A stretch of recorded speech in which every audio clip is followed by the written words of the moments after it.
From Northern Avenue in Yerevan, this is ＳիվիլՆեթ's Daily News Digest. I'm Maria Titizian, and here are the top stories for Wednesday, March 19.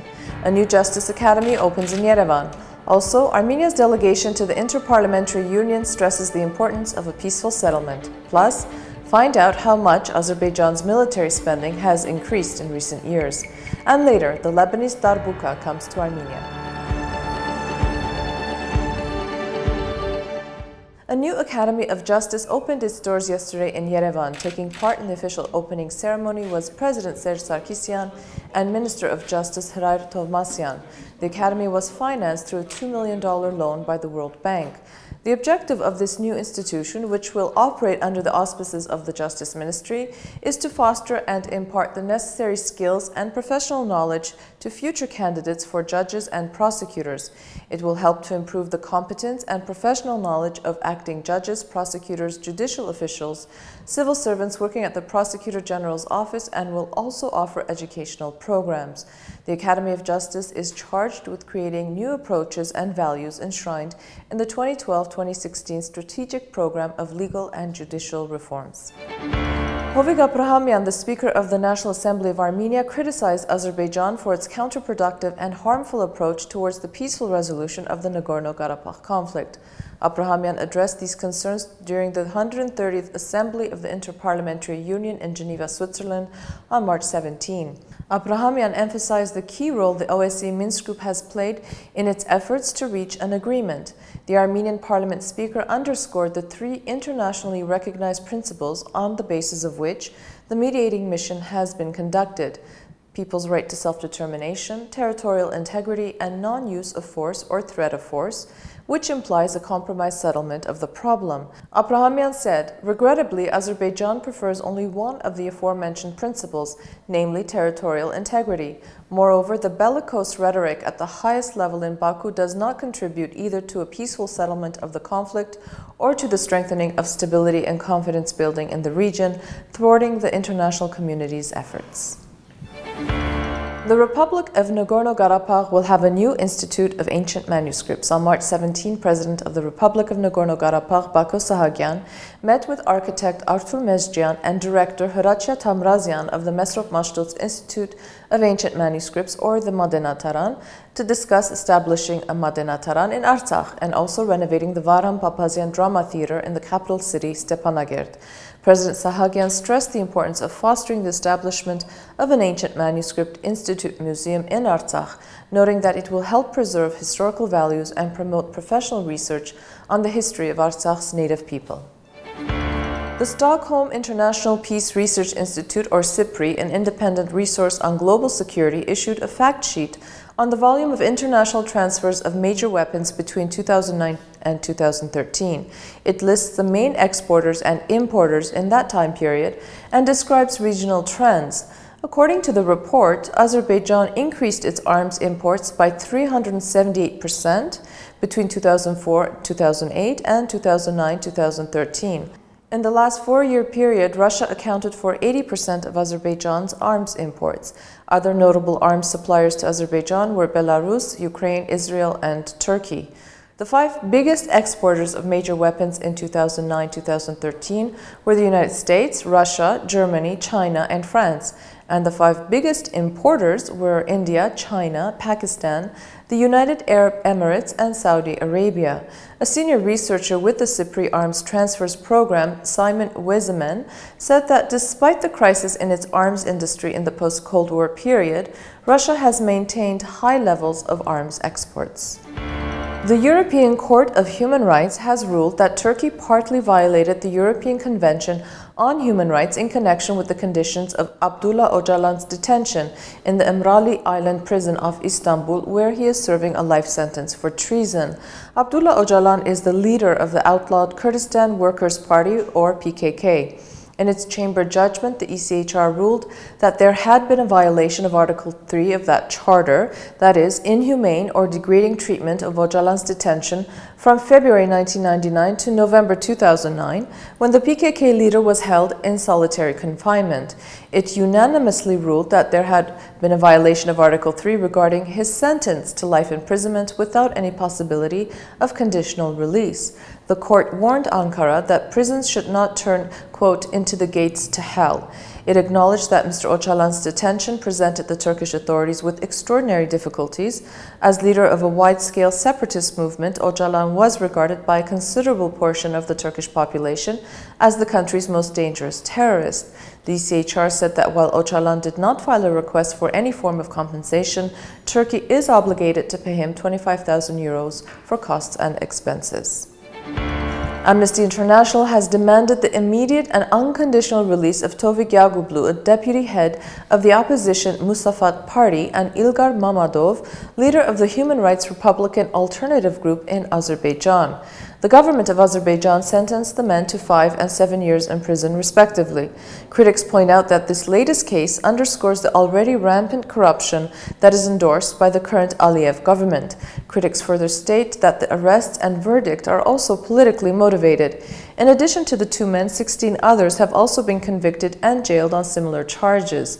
These trials epitomize the growing frustration of Azerbaijani citizens regarding the authoritarian government, corruption, and a major class divide.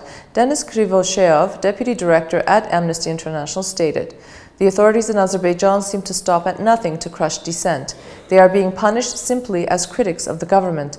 Those in power show an absolute disregard for any dissenting voices in Azerbaijan." The Turkish Museum of Architecture recently opened an online exhibition of buildings in modern Turkey created by Armenian architects during the Ottoman era. Armenian architects played a prominent role in the construction of palaces and official buildings. Almost all the large mosques commissioned by the sultans of Istanbul were the works of the famous Balyan family.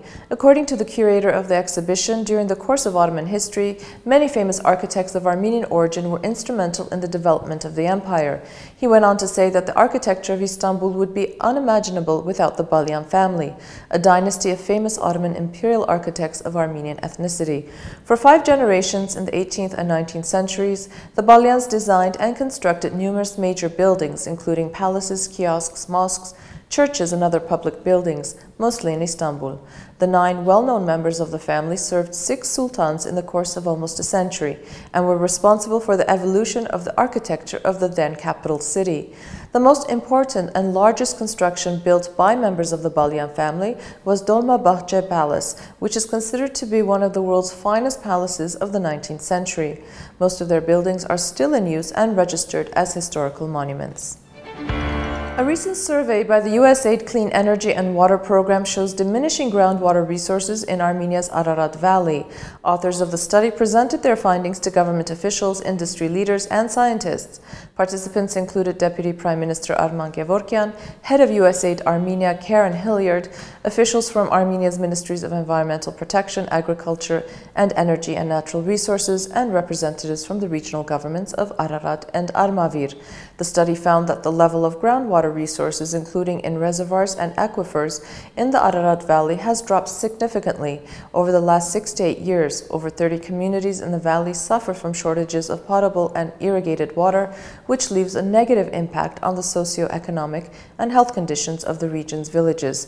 The study strongly urges government action to address these issues through improved water management and control mechanisms, including the introduction of water conservation measures. Such measures can help remedy the situation and restore groundwater resources in Armenia's vital agricultural hub. If you want to help save the Caucasian leopard of Armenia, you can now cast your vote. 6 nature conservation projects were shortlisted by the European Outdoor Conservation Association, and among them is an initiative put forward by World Land Trust.